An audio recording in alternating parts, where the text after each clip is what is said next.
Prasmės alchemija. Apie prasmingus dalykus, ne visai paprastai, bet prasmingai. Ką jūs ugdymo procese manote ir iš ko mes čia šiek tiek pasijuokėme, kad kritinis mąstymas ir mąstymo gedėjimas yra prarandamas. Taip, ir mes pasistatėme aukso veršį ir sukvailėjome. Tai yra, technologijos tapo tą naujųjų aukso veršių ir mes sukvailėjome. Žmogus gali sukurti, pajusti giliau negu bet kokia technologija. Ir man tai yra didesnė skanavimo vertė, negu man galėtų pasiūlyti technologija. Organizacijos turėtų virsti į talentų generavimo terpę, kurioje talentai generuoja labai aukšto lygio kūrybingumą arba kūrybą.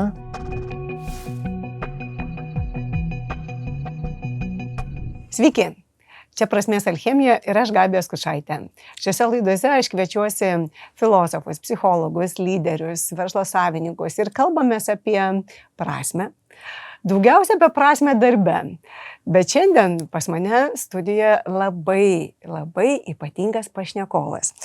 Mindaugas Kubilius, kuris yra strategijos ekspertas ir praktikas, Cezaris Strategies įkūrėjas, dėstytojas, buvęs Lietuvos Respublikos prezidento Gitano Nausėdos rinkiminės kampanijos strategas ir Vilniaus mero patarėjas miesto strategijos klausimais. Išsilavinimą Mindaugas įgijo Vilniaus, Oksfordo ir Sorbonos universitetuose.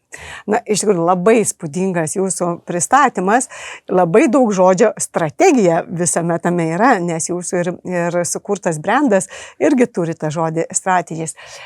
Tai kai įvadę sakiau, kad šiandien turiu ypatingą svečią ir dažnai mes kalbame apie darbą ir darbo prasmę arba prasmę darbe arba prasmingą darbą, šiandien dėl to, kad Mindaugas yra gilus mąstytojas ir filosofas ir rašytojas ir kūrėjas, vis tik norėsiu kalbėti ne tik apie darbą, o gal to darbo iš viso mes mažai ir paliesime.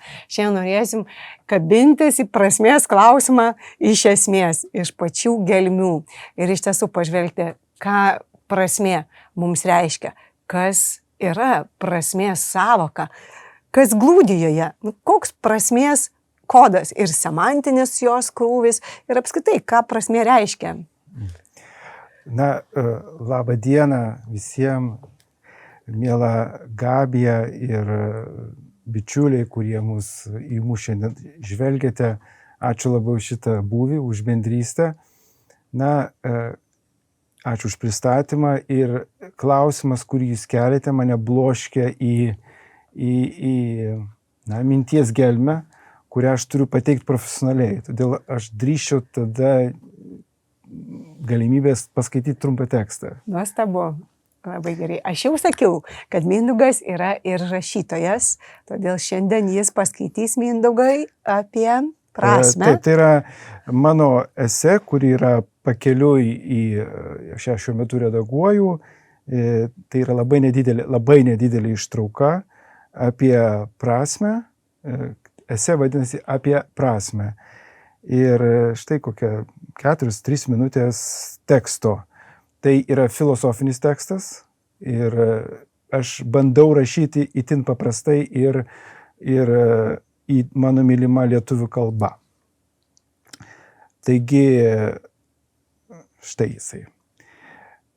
Kodėl prasmė man apsireiškia kaip būtinoji visaverčio gyvenimo lytis? Pripažinkime, itin retas domisi nuo kasdienių rūpesčių atsietais savo gyvenimo pagrindais.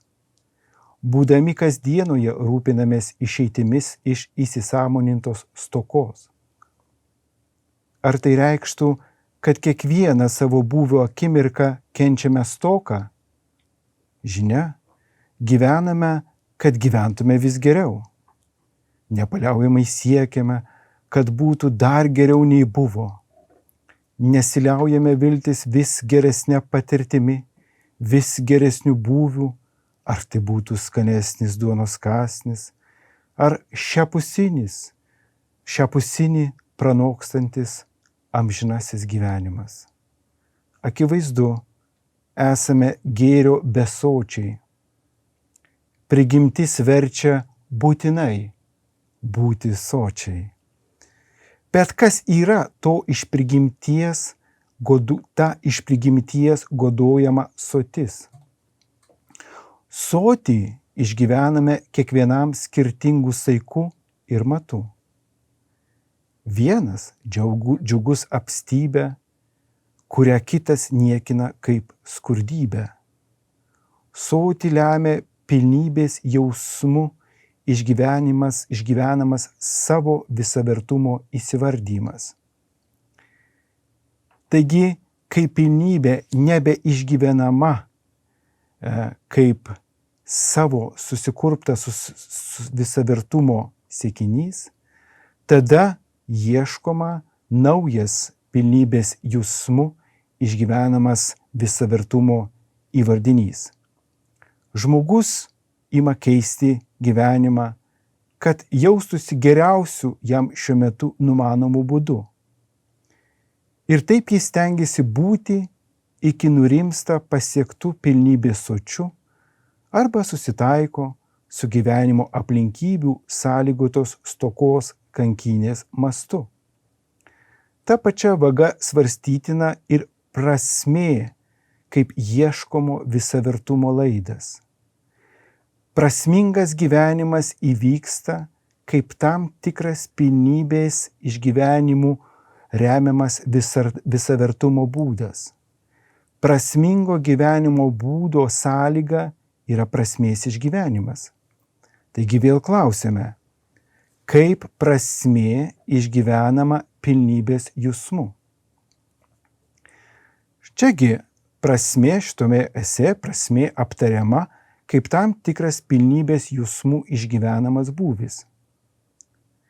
Lygia greta būti prasmingai siekiama dėliai įsisąmoninto visavertumo. Todėl nyksmo grėsme ir kęsmo skausmu išgyvenamos stokos vengiame pilnybės patirtimi pripildančių gerybių godojimų ir nedelsiu jų vartojimu. Gerą gyvenimą savo kurpiame gvieždamiesi vis ir vis naujų gėrio papildų. Lygia greta prigimtinės godos spiriami, skrupulingai vengiame soties vylių kardančių trikdžių, nes neišsipildęs lūkestis gelia kęsmo skausmu ir negailestingai kerta per sotingai susikurpto gyvenimo stotą.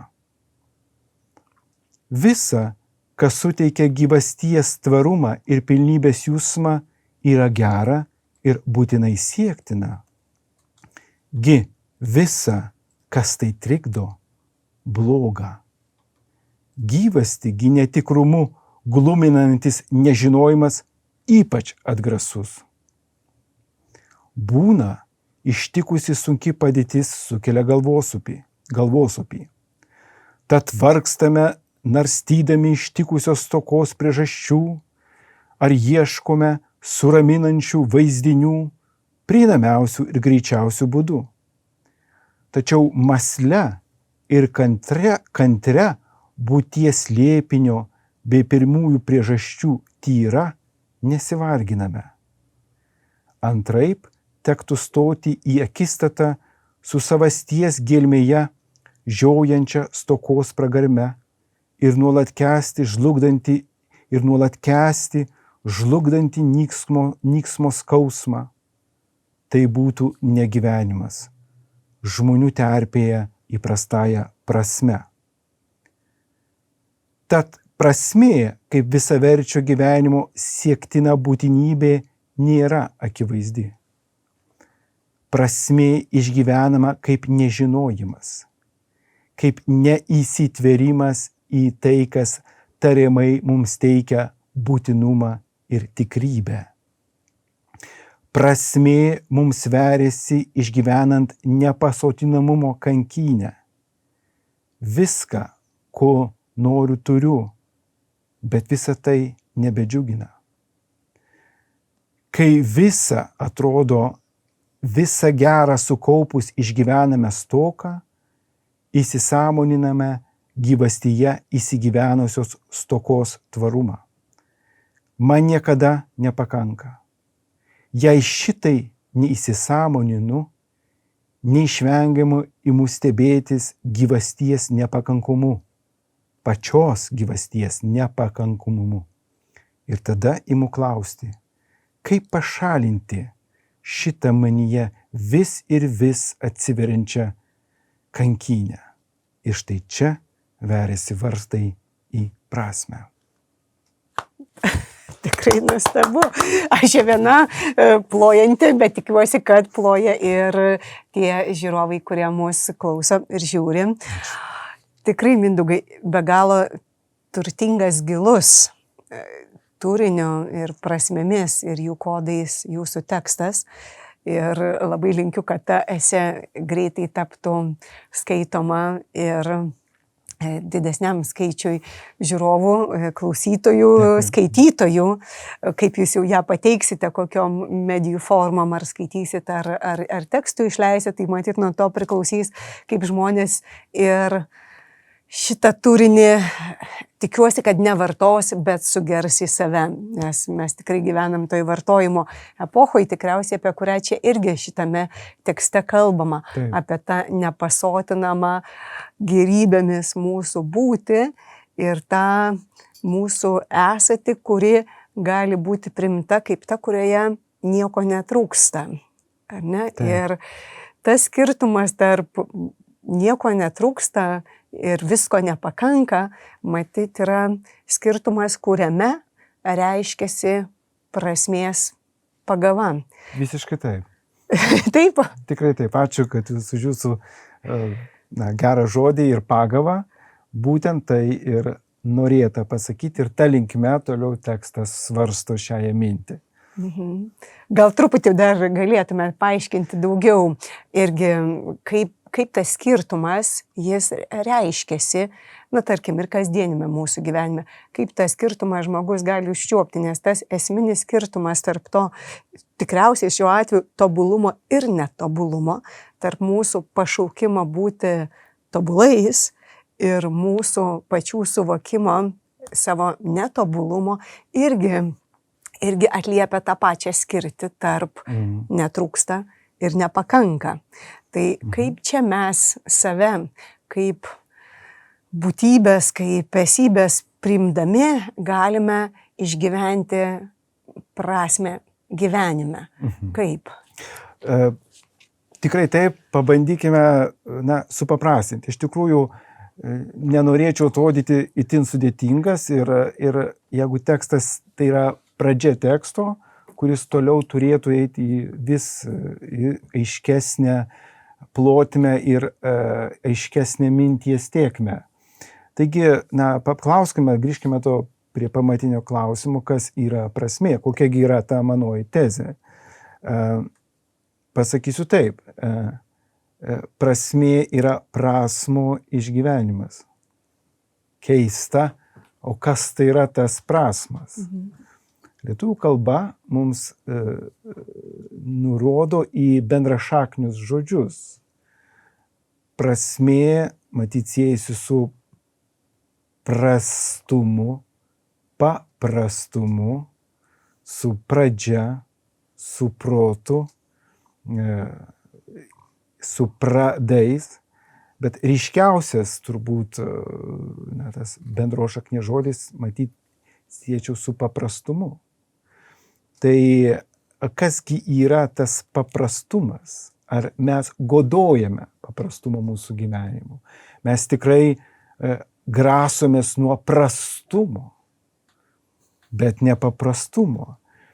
Ir čia norėčiau priminti štai tokį itin paprastą žmogelį, kurį mes labai mylime mūsų kultūroje, tai yra Šventas Pranciškus arba jo pasekėjas Šventas Antanas. Ar jis buvo paprastas, sakom paprastas, ar jis buvo prastas, nesakom, kad jis buvo prastas, ar jis buvo prasčiokas, tuo metu socialiniai aplinka sakė, taip, jis yra prasčiokas. Bet Pranciškus išgyveno tą žmogaus esatį kaip visišką paprastumą. Ir kas yra tas paprastumas? Tai ne tik gyvenimo būdo paprastumas, bet ir esminė pamatinė nuostata, kad jis išgyvena gyvenimą kaip Dievo dovana čia ir dabar, kaip duoti, kaip esaties duoti. Ir iš čia galim suvokti, mano mintis yra ta pati Švento Pranciškaus nuostatai, o gal net ir Lao Tzu supratimui, Kinijos mokymo, daoistinio mokymo supratimui ir tų trijų didžiųjų turtų, kai yra paprastumas, gailestingumas ir nusižeminimas. Taigi, kas yra prasmė šia prasme? Prasmė, kaip ir minėjau, yra prasmo arba gyvenimo paprastumo, prado link išgyvenimas. Ko mes trokštame? Mes trokštame gyvasties ir mes kankinamės, kad toji mūsų gyvastis nyksta. Mes labai kankinamės. Todėl mes prasimanome daug dalykų, kurie mums leidžia pabėgti nuo šitos kankinės. Problema, kad tose mūsų pramanų pasauliuose mes kenčiame. Buda pasakytų, prisikūrėt lūkesčių, kad save toliau kankintumėte. Taigi, kuo mes užsiimame vartotojų visuomenėje, mes prasimanome pasaulių, kurie tariamai mums suteikia pilnybės jausmą. Anksčiau ir vėliau mes išgyvename beprasmybės jausmą. Ir mes vėl rūgojame, mes esam nepatenkinti, mes vėl puolame iš turtingų atostogų Maldyvuose ar kitose prabangiuose kurortuose, mes pradedam bėgti į kalnus, į visokias dvasingas vietas, ieškoti prasmės. Taigi, ko mums trūksta? Tokiu būdu šitas perimas iš gausos į kažką tai kito. Kas yra tas prasmės išgyvenimas? Atsakymas yra labai paprastas. Tai yra tvarios gyvasties išgyvenimas. Prasmė, atsakau jūsų klausimą, yra tvarumo manoje gyvastis išgyvenimas. Tai aš išgyvenu kaip begalinę rimtį ir ramybę, kaip pilnybę. Aš pasitikiu, kad aš esu. Tai yra prasminga. Ir pasitikiu, kad nieko netrūksta. Taip. Kad man nieko netrūksta, Taip. Nepaisant to, kad aš vis tiek pašauktas esu toliau tobulinti save ir žemę, ar ne, tuos dalykus, kuriuos aš galiu daryti, bet aš pripažindamas tai, kad ir šiandien, ir dabar man nieko netrūksta, priimu save pilnatvėje, bet tai neturi manęs gal atitolinti nuo to, kad aš galiu ir toliau kažką kurti ir daryti ir veikti. Ar jau čia tada tokiu būdu atsiranda to lūkesčio susikūrimas? Kad, taip, čia gali būti pavojingas momentas. Todėl, aš nenorėčiau būti, filosofas, kuris nesiremia, kuris prasimano naujus įdomius dalykus. Ta praktika yra įvairiose dvasinėse tradicijose tokia. Pilnybė išgyvenantis žmogus išgyvena tos pilnybės perviršį. Jis būtinai nori dalintis. Būtinai. Jeigu Budos pasiekėjas nušvinta, patiria nirvaną, jis tampa bodhisattva, jis tampa gailestingumo nešėjų. Lygiai taip pat ir krikščionių pasaulyje. Šventumas tai yra Dievo artumas. Ir jeigu tu patiri tą pilnybę, tavo pilnybė jinai pasireiškia tos pilnybės dovana kitiems, kurioms jos trūksta. Tai yra Dievo gailestingumo dovana kitiems. Jėzaus širdis pradeda plakti visiems žmonijai, visai žmonijai per tave. Ir jeigu tai yra per gailestingumo darbus, per žodį, per išmintį, o gal per maldą. Jeigu yra vienuolis pašauktas būti tik maldos būvyje, jis apaštalauja malda.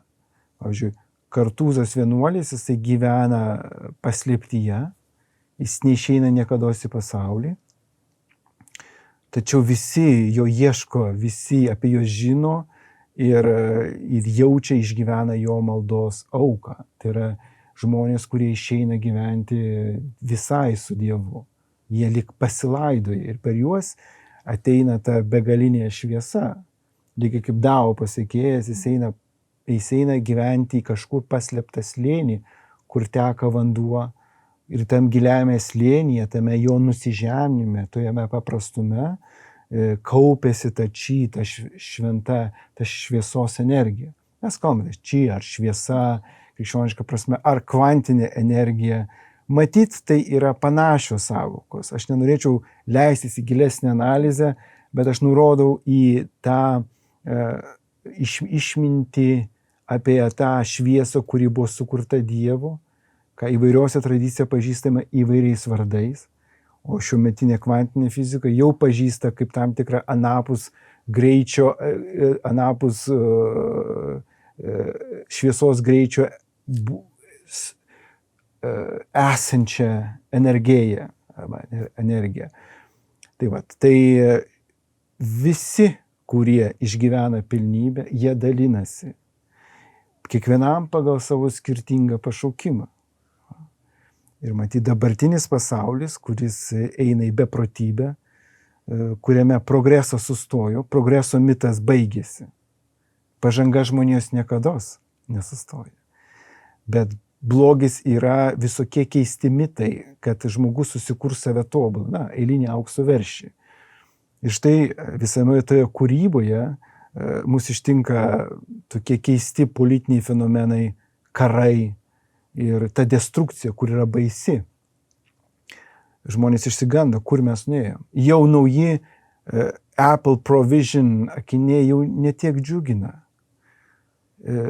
Nueisi į Trumpo susirinkimą, ten tu patirsi didesnį entertainment and custom experience, negu užsidėjęs Apple Provision akinius.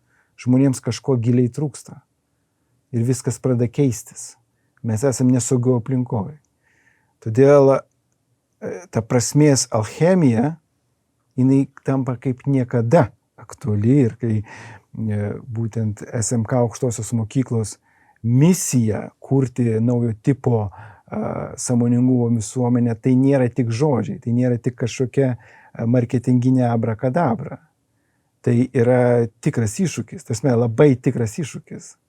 Ir iššūkis, tuo pačiu ir tikras, bet ir tas, kad tai yra iššūkis, visa ta irgi leksinė, visa to žodžio išsklaida, nes tikrai tai yra ir dalis tai šūkis, ar ne, tai reiškia, tu sakai, kad tu nori daryti tam tikrą dedikaciją ir tas iššūkis, tai reiškia, kad tai kyla iš mūsų pačių kaip tam tikra deklaracija, bet tai tuo pačiu ir nėra taip paprasta atlikti, tai reikalauja pastangų. Tai yra toks darbas, ta kurti sąmoningumo visuomenę, kuri tikrai šiais laikais susiduria su įvairiais iššūkiais ir pati. Todėl ačiū, kad jūs taip gražiai pasakėt, kad mūsų tas ir akademinės bendruomenės darbas atlikti šią misiją yra prasminga misija, kuri ne visas darbas turi būti lengvas, svarbu, kad darbas būtų prasmingas. Kai aš daug nežinau apie jūsų aukštąją mokyklą, bet kai tu šiek tiek domiesi ir matai jūsų evoliuciją, ir štai jūs kalbate apie patyriminį mokymąsi. Ir lengva praktikuoti vadinamai teorinį mokymąsi, kas tapo visiškai iškreipta. Tai yra prezentacijų rodymas, kai dėstytojas nusisuka nuo auditorijos, žiūri ir skaito savo prezentacijas.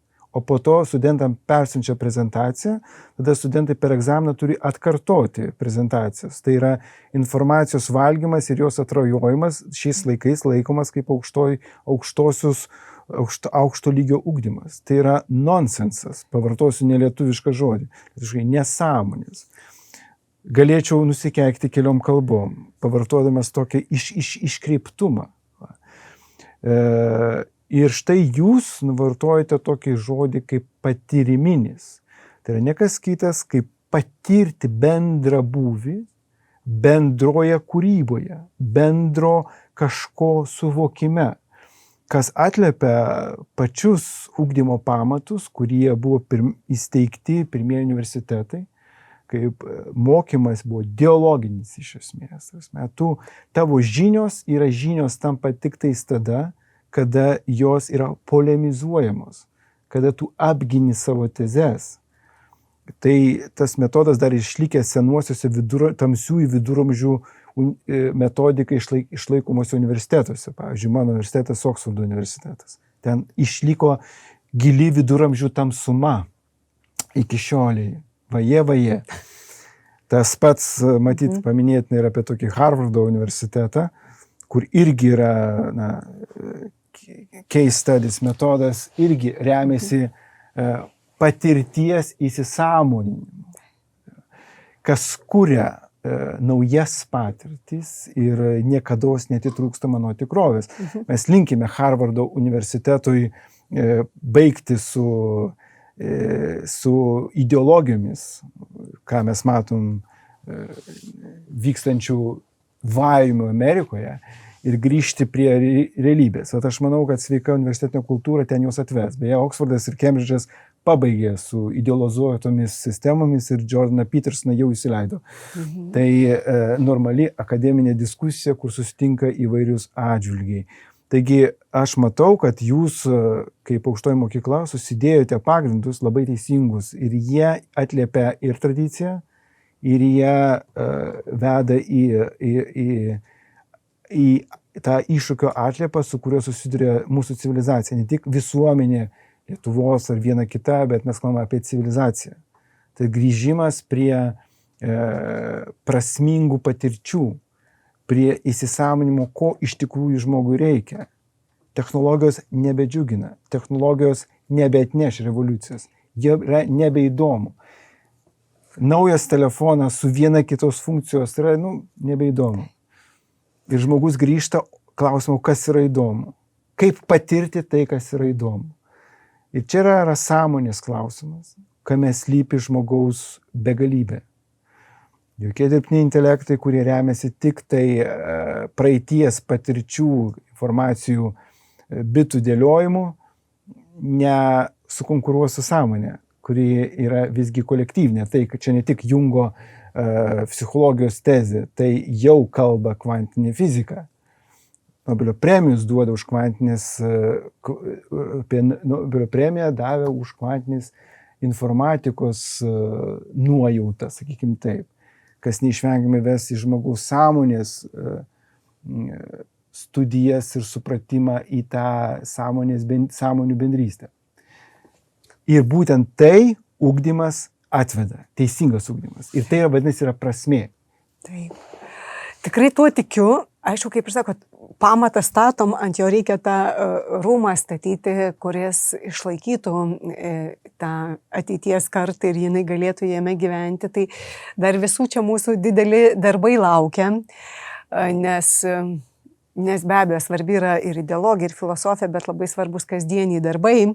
O aš dabar ir paminėjau žodį darbas ir sakiau, šiandien mes gal apie darbus nekalbėsim, bet vis tik norisi man šiek tiek tą temą paliesti. Ir jau taip iš viduramžių paeikim truputėlį į keliais amžiais ir į priekį. Ir ar galėtumėm pažvelgti į prasmingą darbą Kanto akimis ir kažkaip painterpretuoti jį šiandien, ar ne? Kaip jums atrodytų jo tokia moralės filosofija, etika, kaip galėtų būti pritaikoma prasmingo darbo sampratoje šiandien? Iš tikrųjų, Kanto kategorinio imperatyvo samprata ir jinai veda į bendrojo gėrio supratimą. Čia aš matyčiau tas esminė jungtis su mūsų pokalbio ir Kanto jungtis. Kategorinis imperatyvas iš esmės atliepia bendrojo gėrio imperatyvą, o bendrojo gėrio imperatyvas, aš jau perfrazuoju Kantą, iš tiesų stovi ant tos giliosios žmonijos žinomos pamatinės auksinės taisyklės. Nedaryk to kitam, ko nenorėtum, kad tau darytum, arba daryk kitam tai, ką nori, kad tau kitas darytų. Ką tai nusako? Tai nusako, kad žmonės pašaukti vienas kitam daryti gerą arba tvirtinti kito žmogiškumą, duoti kitam pilnybę ir gauti iš kito pilnybę. Tai yra ta gėrio jūra, tai aiškiai Dievas mūsų sukūręs, kad mes dalintumėmės jo sukurtų gėrių. Ir Kantas iš savo klausimo, kasgi yra ką gali žmogus žinoti iš principo, jo metodas jį atveda prie supratimo, kad tai slypi žmogaus prigimtyje, šis kategorinis imperatyvas. Taigi, bet tuo pačiu, kaip aš miniu, šita auksinė taisyklė, jinai yra sena, kiek pati žmonija save prisimena. Jinai fiksuota ir Evangelijose, ir senuosiuose kodeksuose teisiniuose. Ir aš manyčiau, mano supratimu, kai aš dabar irgi užsiemu vadinamą kūrybinės strategijos koncepto analizę, ir aš matau, kad darbo procesas jis turi iš esmės kisti. Ta žiūriu iš to prasmės poreikio perspektyvos, o taip pat žvelgiu į šitai ir kaip, galbūt klausytojas galėtų sakyti, jis čia susigalvoja. Kam to reikia? Tai mano pirminė prielaida yra ta, kad paklausa labai greitai kinta ir vyksta jau revoliucija ir kliento patirties customer experience poreikis bus visai kitoks, negu mes dabar numanome. Reiškia, aš paminėjau, kad Trumpo siūloma custom experience sėkmingai konkuruoja Apple custom experience. Trumpas turi daugiau pasitikėjų negu Apple klientų. Aš kalbu apie nišinių klientų, kurie nori ypatingų Apple Provision arba kokios nors Meta akinių ir kitų kompanijų. Taigi, klausimas yra būtų toks, iš to, ką mes turim dabar, tai kokio custom experience reikės ateityje? Kas čia vyksta? Mes galvojame, kad technologijos suteiks pakankamą patirčių kiekį ir paklausa bus pasotinta. Taip nevyksta. Kitas pavyzdys. Languedoc, Prancūzijos regiono vynininkai. Jie sugalvojo padaryti tokį eksperimentą ir realiai išleisti į rinką vyno produkciją, vyno partiją, kurio, reiškia, receptą pasakytų ChatGPT. Ir jie tą padarė. Ir štai rezultatas buvo, viskas buvo ir iki kainodaros. Ir jie pastatė į rinką ir į vyno, reiškia, etiketę užrašė The End. Pabaiga. Tai buvo marketinginis toks, matyti, noras. Nežinau, čia ChatGPT tą patarė. Žinau, kad tą burgundišką butelį patarė. Ir įdomiausias buvo toks dalykas, kad ChatGPT pasiūlė jį pardavinėti už 150, nuo 50 iki 100 eurų. Rezultatas nieks nepirko. Pardavinėjo už 20 minus. Kodėl ChatGPT suklydo? Todėl, kad ChatGPT, dirbtinis intelektas, remiasi rinkoje esančią prielaidą, kad technologinis produktas yra pranašesnis negu tik žmogaus kūrybinis produktas. Tokia egzistuojanti prielaida. Bet realybėje to neperka. Ypač vyne, kur matyti. Ypač vyne, jo. Kur kažkokios magijos, kur prasmės alchemijos, kur alchemijos reikia daugiau. Ir žmonės, ir kas už to stovi, tokia yra nuostata, kad žmogus gali sukurti, pajusti giliau negu bet kokia technologija. Ir man tai yra didesnė skanavimo vertė, negu man galėtų pasiūlyti technologija, kuri remiasi tik esama sukurpta informacija. Jinai kurpia naujus dalykus. Ta nauja suknelė, bet ta pati panelė. Ir štai yra tos indikacijos, kurios parodo, kokios patirties reikės ateityje, netolimoje ateityje. Tai yra ne technologinė patirtis. Vadinasi, ką kurs organizacijos, kaip mes įdarysim dirbtinį intelektą ir visą kitą. Ir aš čia vėlgi išsakysiu tezę, kuri nėra nauja. Lietuvoje irgi yra solidžių mąstančių investuotojų, kurie apie tai viešai kalba. Tai yra sąjunga tarp talentų ir technologijų. Vadinasi, organizacijos turėtų virsti į talentų generavimo terpę, kurioje talentai generuoja labai aukšto lygio kūrybingumą arba kūrybą, kur būt jau netgi tas žodis creativity, kūrybiškumas yra devalvuotas, yra kita sąvoka, vadinasi ingenuity arba tas žmogaus genijaus pasiriškimo lygmuo. Ir tas genijus jis įdarbina technologijas. Bet čia yra ateitis, mano požiūriu. Tai yra... Šiek tiek naujasis renesansas skamba labai, juk čia buvo genijaus kultas ir visa renesanso epocha ir po to po jo sekanti apšvietos, atrodo, kad dabar jos tiesiog turi susijungti ir gimti naujasis renesansas. Visiškai sutinku. Bėda, ką jūs ugdymo procese manote ir iš ko mes čia šiek tiek pasijokėme, kad kritinis mąstymas ir mąstymo gedėjimas yra prarandamas. Taip, ir mes pasistatėme aukso veršį ir sukvailėjome. Tai yra technologijos tapo tą naujųjų aukso veršių ir mes sukvailėjome. Bet tai turi ribas, tai tampa nebeįdomu, tai tampa koktu. Vadinasi, žmogus turi grįžti, pasakyti aukso veršį numesti į sandėlį ir grįžti prie naujų sinergijos. Ir tas, jeigu taip dar giliau, aš pasakyčiau, kad organizacijos kultūra bus statoma ant 3S+1 formulės. Čia išduodu nemokamas strateginis patarimas. 3S+1. Tai yra pirmas laiptelis, tai yra sympathija, graikiškai. Antras synergija, trečias aukštesnis simfonija ir tai atveda į symfues. Dabar išsakysiu paprasčiau. Tai yra simpatija, sinergija, simfonija ir bendras augimas. Nuostabu. Ir melodiška, ir poetiška, ir sinergetiška, tikrai labai, labai prasminga. Čia jūsų naujadaras. Čia mano, tai, bet aš šeimiuosi, organizacijos tyrimo procesuose tai išsakoma kaip kūrimas, galiu kitaip išsakyti, iš vis paprastai, tai yra bandymas sukurti organizacijos kultūrą, kur žmonės vies kitą yra aukšto emocinio intelekto žmonės. Tai reiškia, sukuria atjautą, sukuria vienas kito pajautą, tokiu būdu geriau vyksta vadybiniai procesai. Žinoma tiesa, pravažiavom.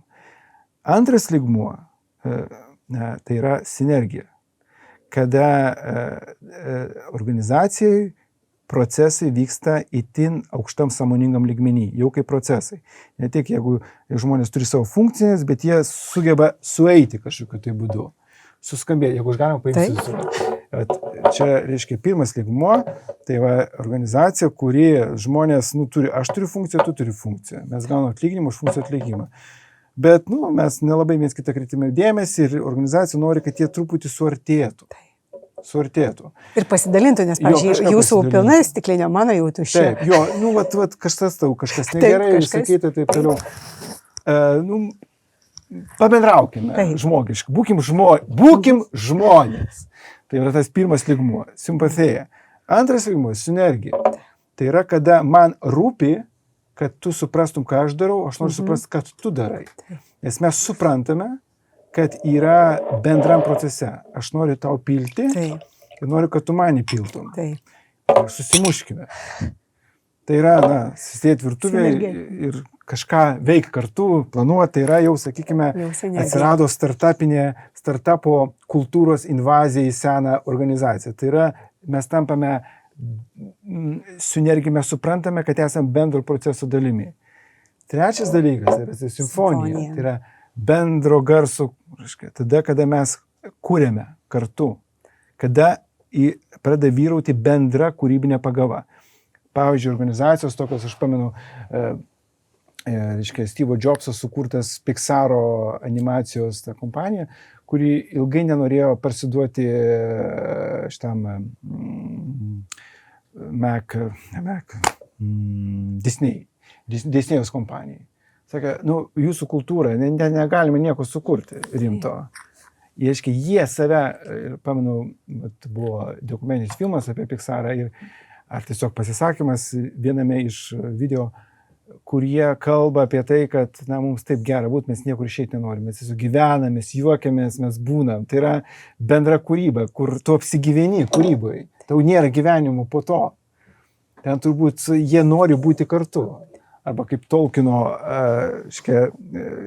kai buvo pastatytas filmas pagal Tolkieno knygą Žiedų valdovas, tai aktoriai tiek susigyveno toje prasmėje, toje bendrame būvyje, kad jie pradėjo apsigyventi kartu, nes jie gyveno tuo, tai buvo gėris. Tai čia yra ta simfonija, kuri pradeda kurti neįtikėtinius dalykus. Tai yra tas naujasis renesansas, tas Medici efektas įvyksta, kas vyko kažkada tai Florencijoje, pradžių stichiškai po to palaikoma Medici ir kitų didikų. Tai čia yra simfonija ir tada prasideda tas bendras augimas, tas symfues, graikiškas samas, tai yra nuo žodžio fusis, augimas, tai yra bendras augimas, tai yra nepaprasta nuostabi patirtis. Tai va šitokios patirties žmonija ištroškusi yra, jinai dar to nežino. Ir ta edukacinė institucija, kuri tuo užsiims, per tos 3S įgyvenimų, kas yra visiškai akivaizdu, čia nėra joks mano jadaras, atvesi naujus dalykus, jinai bus sėkminga.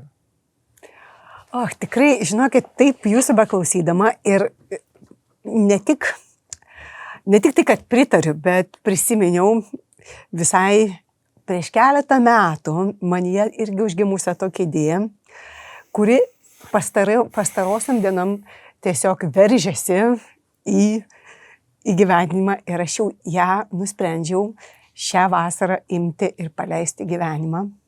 Ir ta idėja užgimė, kai aš truputį gyvenau Silicio slėnyje, ten dalyvavau tokia Singularity programoje.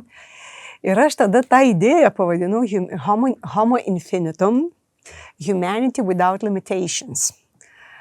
Ir aš dabar pajaučiau ir buvau pašaukta tą idėją vėl iš naujo prikelti. Tuomet aš ją pristatinėjau, ten buvo tokie visokie susitikimai, viso tai. Ir kažkaip jinai pasiliko kuriam laikui, nes grįžau į Lietuvą, buvo kaip visada, kasdienybės, darbų ir viso kito. Ir šią vasarą aš šitą Homo Infinitum idėją paversiu projektu. Ir Mindaugai, aš jūs labai noriu pakviesti viešai, jau dabar, kadangi mes čia esame laidoje, tapti vienu iš šitos programos įgyvendintojų kartu su manimi, nes tai, ką mes čia kalbam, tiesiog atrodo taip sinergizuoja ir taip simfonizuoja tarpusavy, kad turi sukurti šitą bendrą fusis, kuri būtų ir materija, ir energija kartu sudėjus. Ką gerbimi klausytojai mato, kaip yra dedamas didelės dinamito branduolinis ar koks branduolinis užtaisas, kuris turėtų išsprogdinti mūsų civilizaciją. Matyt, tai įeis į istoriją. Ačiū, Mindaugai. Mes, kaip supratote, turime darbų su Mindaugu, todėl su jumis, mėly žiūrovai, jau šiandien atsisveikinsime, bet tikrai pakviesime į mūsų naują projektą, kurį tikrai ruošiuosi startuoti. Čia ne bet koks reklaminis triukas, o tas žmogaus potencialo sklaidos projektas, aš manau, kad turi startuoti dabar, nes, kaip su Mindaugu sutarėm, žmonijai to reikia. O čia buvo Prasmės alchemija ir su manimi kartu svečiavosi Mindaugas Kubilius, strategas, mokslininkas, kūrėjas ir tikras prasmės ieškotojas ir atradėjas. Iki. Ačiū.